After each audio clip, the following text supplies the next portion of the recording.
નમસ્કાર વાલા વિદ્યાર્થી મિત્રો, આજે આપણે દ્વિતીય ક્ષેત્ર વિકાસ મૂલ્યાંકન લક્ષ્ય અસાઇનમેન્ટ ધોરણ 7ની જોવાના છીએ। એમાં પણ આપણે અગાઉના વિડીયોમાં આપણે ગણિતમાં વિકલ્પો જોયા હતા। હવે આપણે ખાલી જગ્યાઓ જોવાના છીએ, તો વિડીયોને લાઇક, શેર અને સબસ્ક્રાઈબ કરવાનું તો ભૂલતા જ નહીં। તો ચાલો હવે આપણે ગણિતના વિકલ્પો તો જોઈ લીધા, ખાલી જગ્યાઓ જોઈ લઈએ। તો અહીં ખાલી જગ્યાઓ આપણે જોઈએ તો વિદ્યાર્થી મિત્રો, અહીંયા પહેલી ખાલી જગ્યા છે 0.5 ટકામાં ખાલી જગ્યા લખાય, બરાબર। તો 0.5 ટકામાં ખાલી જગ્યા લખાય તો અહીંયા હું તમને જવાબ કહું છું। પહેલામાં જવાબ આવે 50%, બરાબર। 0.5 50% લખાય। ત્યાર પછી છે 60 વિદ્યાર્થીઓના વર્ગમાં 24 વિદ્યાર્થીઓ પાસે સાયકલ છે, તો ખાલી જગ્યા ટકા પાસે સાયકલ હોય, બરાબર। તો વિદ્યાર્થી મિત્રો, એ 60 એટલે 60 100%, બરાબર। તો 24 કેટલા ટકા? તો એ તમારે ચોકડી ગુણાકાર કરવાનો। 24 ગુણ્યા 100 ભાગ્યા 60, 0 0 6 4 24, તો અહીંયા જવાબ આવશે 4 ગુણ્યા 10 40। તો જવાબ શું આવે? અહીંયા તમારે બીજામાં જવાબ આવશે તમારે 40%, બરાબર। ત્યાર પછી અહીંયા છે ચોરસના ચોથા ભાગ, એટલે ચોરસનો એક આખો ભાગ હોય, 3 નંબર, ચોરસનો એક આખો ભાગ હોય આ, બરાબર, એનો ચોથો ભાગ, એટલે આ કેટલું થાય વિદ્યાર્થી મિત્રો? 25%, આ 25%, આ 25% અને આ 25% થઈ ગયું ને? 25 50, 25 50 ના 25 75 ના 100, બરાબર। તો આ ચોથો ભાગ વિદ્યાર્થી મિત્રો કેટલો થાય? 25%, બરાબર। ત્યાર પછી આગળ આપણે જોઈએ 300 ગુણમાંથી 120 ગુણ મેળવ્યા હોય તો ટકા આ જ રીતે મેળવવાના, બરાબર। આમાં તમારે જવાબ આવશે વિદ્યાર્થી મિત્રો 4 નંબરમાં જવાબ તમારે આવશે 40%। ત્યાર પછી છે 3/4 એટલે કેટલા? તો 3/4 એટલે 75। ત્યાર પછી 1/2 એટલે કેટલા? 50, બરાબર। એકદમ સિમ્પલ છે, આ તો તમને પહેલાંથી જ આવડતું હશે। 23% એટલે અપૂર્ણાંકમાં ખાલી જગ્યા લખાય। 23% એટલે 23/100, આને 23% કહેવાય, બરાબર। આને આપણે અપૂર્ણાંકમાં લખવા હોય 0.5 ને, આમાં કેટલા થાય? 0.5% અપૂર્ણાંકમાં લખવા હોય તો 5/10 ગુણ્યા 100, આ ટકા નીકળી ગયા, બરાબર। એટલે આ જો આ ગયું, કેટલા વધ્યા? આવી ગયા 50, બરાબર। એ રીતે અહીં તમારે જે પૂર્ણાંકનો છેદે 100%, જે અપૂર્ણાંકનો છેદ 100 હોય તેને ખાલી જગ્યા કહેવાય, તો તેને વિદ્યાર્થી મિત્રો શું કહેવાય? ટકા કહેવાય, બરાબર, યાદ રાખજો।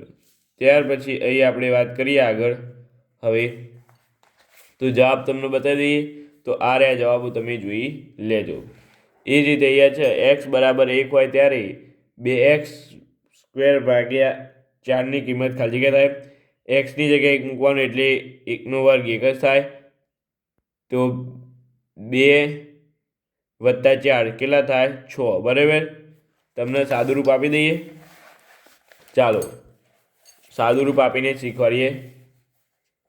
x બરાબર 1, 2x² + 4, બરાબર।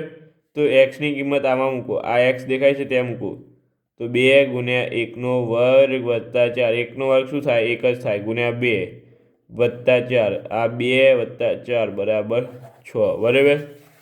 ત્યાર પછી આગળ છે કે 7x માઇનસ, આનું આપણે સાદુરૂપ આપવાનું છે, 7x - 5y + 3x - 6y। તો વિદ્યાર્થી મિત્રો, અહીંયા સાદુરૂપ શું થશે? આ x અને આ x, 7 ને 3 10x, આ માઇનસ છે તો -3y અને -6y, તો 9y। એક જ મિનિટ વિદ્યાર્થી મિત્રો, અહીંયા 5 છે, 6 અને 5 કેટલા થાય? 11, બરાબર। તો અહીંયા ફાઇનલ જવાબ આવશે 10x - 11y. બરાબર, તમે જોઈ લેજો જવાબ પણ આપણે આવી ગયો છે. ત્યાર પછી x² + y² અવયવ, તો x + y², y² કેટલા y હોય? 2y હોય, એટલે આ તમારા અવયવ પડી ગયા. બરાબર, આ તમારા અવયવો. ત્યાર પછી 5x અને 6y એ ખાલી જગ્યા પદો છે. તો વિદ્યાર્થી મિત્રો એ સજાતીય પદો છે, તમે ભણ્યા હશો. ત્યાર પછી અહીં તમારે છે બંને પ્લસ છે, તો એ કેવા કહેવાય? વિજાતીય. બરાબર, જે બહુપદીમાં 3 પદ હોય તેને ખાલી જગ્યા કહે છે, તો તેને વિદ્યાર્થી મિત્રો શું કહેવાય? ત્રિપદી કહેવાય. ત્યાર પછી જે બહુપદીમાં 2 પદ હોય તેને દ્વિપદી કહેવાય. દ્વિપદી એટલે કે x² + y, xy + y². ટૂંકમાં કહીએ તો આને દ્વિપદી કોને કહેવાય? x² + 2x + 2. આવી બહુપદીને દ્વિપદી બહુપદી કહેવાય. બરાબર, એટલે કે જેમાં 3 પદ હોય, આવા એક પદ અચળ હોય, છેલ્લું અચળ પદ હોય, અને આગળ 2 પદ હોય એને દ્વિપદી બહુપદી કહેવાય. જે બહુપદીમાં એક જ પદ હોય તેને એકપદી કહેવાય. યાદ રાખજો વિદ્યાર્થી મિત્રો, પૂછાશે. 2/5 અને 5/2 કિંમત કોની વધારે? તો વિદ્યાર્થી મિત્રો સમજો, 2/5 એટલે કેટલી થાય? 2/5 એટલે તમારે આમ કરવાનું. જો અહીંયા શું શીખવાડું? 2 × 2 × 2 × 2 × 2, 1 2 3 4 5. બરાબર, તો આ 5 વાર તમારે કરવાનું. 2/5 અને 5/2, 5 × 5, આ 25 થયા. 5/2 કેટલા થયા? આ 25. બરાબર, આ કેટલા થાય? 2 2 4 4 2 8 8 2 16 16 2 32. તો કઈ મોટી છે? આ 25 મોટા કે 32 મોટા? તો અહીંયા શું આવશે? 2/5 મોટા. બરાબર, જોઈ શકો છો તમે જવાબમાં. ત્યાર પછી 2n = 16. તો વિદ્યાર્થી મિત્રો અહીંયા તમારે શું કરવાનું છે? હવે તો કંઈ કરવાનું નથી, એકદમ સહેલો ક્વેશ્ચન છે. 2n = 16. તો તમારે અહીં 2n = 16 છે ને, તો n શોધવાનું છે. 2n = 16. 16 આપણે એમ લખી શકીએ કે 2n = 4/4, 4² 16 થાય. બરાબર, હવે શું કરવાનું છે વિદ્યાર્થી મિત્રો? અહીં 2n બરાબર નીચે 2 લાવવાના છે અહીંયા. તો શું કરવું પડે? 2 પાછું 2 નો વર્ગ 4, એનો પણ વર્ગ 2. બરાબર, આ 2 આવી ગયા. તો n એટલે અહીંયા શું થયું? 2 × 2 કેટલા થાય? 4. આવી ગયો જવાબ 4. ત્યાર પછી am × an, તો am + n. આવી ગયો જવાબ. ગુણાકાર હોય તો અહીંયા પ્લસ આવે, અને આમ હોય ને am / an, તો am - n આવે. બરાબર, ગુણાકાર હોય તો પ્લસ આવે, ભાગાકાર હોય તો માઇનસ આવે. આ યાદ રાખજો. ત્યાર પછી a ની 0, તો અહીંયા 0 ના લખી દેતા ભૂલથી. a ની 0 એટલે 1 કહેવાય. બરાબર, કોઈની પણ 0 ઘાત હોય, 1 ની 0 ઘાત તો 1, 100 ની 0 ઘાત તો પણ 100 નહીં પણ 1 કહેવાય. બરાબર, કેટલા? 1, યાદ રાખજો. ત્યાર પછી 5/6 ઘાતાંક કેટલો છે? ઘાતાંક કેટલો છે? 5/6. તો ઘાતાંક આને ઉપર જે હોય ને એને ઘાતાંક કહેવાય. તો કેટલો છે? 6. 3/9 આધાર. આ આધાર એટલે આ નીચેવાળું. બરાબર, 3/6 નીચેવાળું કોણ છે? 3. તો આને શું કહેવાય? આધાર કહેવાય. બરાબર, ત્યાર પછી 6 ખાલી જગ્યા લખાય. 6 તો 6 આ રીતે લખાય વિદ્યાર્થી મિત્રો. આ રીતે 6 6 બરાબર, 6 આ રીતે લખાય, 6 આ રીતે લખાય. બરાબર, ત્યાર પછી આને ટૂંકમાં ઘાત સ્વરૂપે લખો.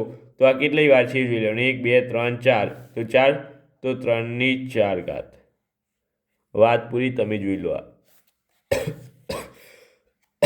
ત્યાર પછી આગળ આપણે જોઈએ કેટલી છે તમારે, હજુ તો છે બહુ બધી.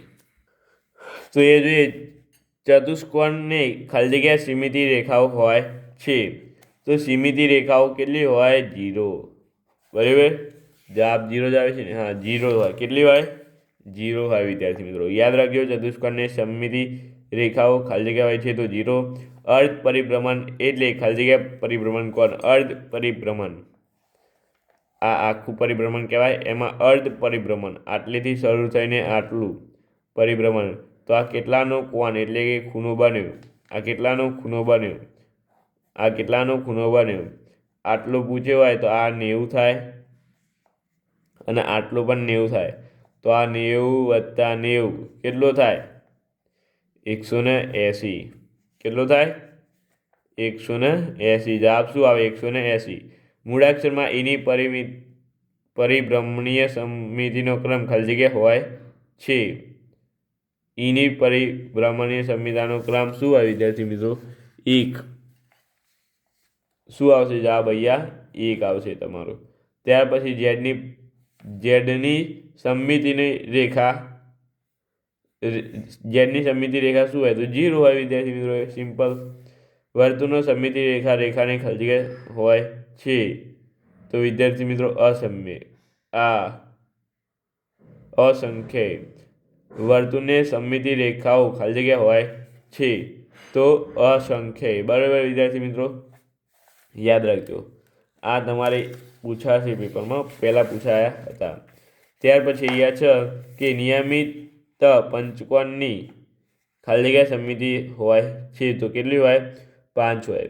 યાદ રાખજો. ચોરસની ખાલી જગ્યા સમમિતિ રેખાઓ હોય છે તો 4 હોય. સમબાજુ ચોરસની ખાલી જગ્યા સમમિતિ રેખાઓ હોય છે તો 3 હોય. ત્યાર પછી સમઘનની ખાલી જગ્યા ધાર હોય છે તો 12 ધાર હોય છે. સમઘનના શિરોબિંદુઓ ખાલી જગ્યા હોય છે તો 8 હોય છે. ચોરસ એ ત્રિપરિમાણીય આકૃતિ છે. સમઘન એ ખાલી જગ્યા વસ્તુ છે તો ત્રિપરિમાણીય. ત્યાર પછી ખાલી જગ્યાની બાજુ કે ખૂણા હોતા નથી તો વર્તુળને શંકુ ખાલી જગ્યા સપાટીનું હોય છે. શંકુ ખાલી જગ્યા સપાટીનું હોય છે તો 2 સપાટી.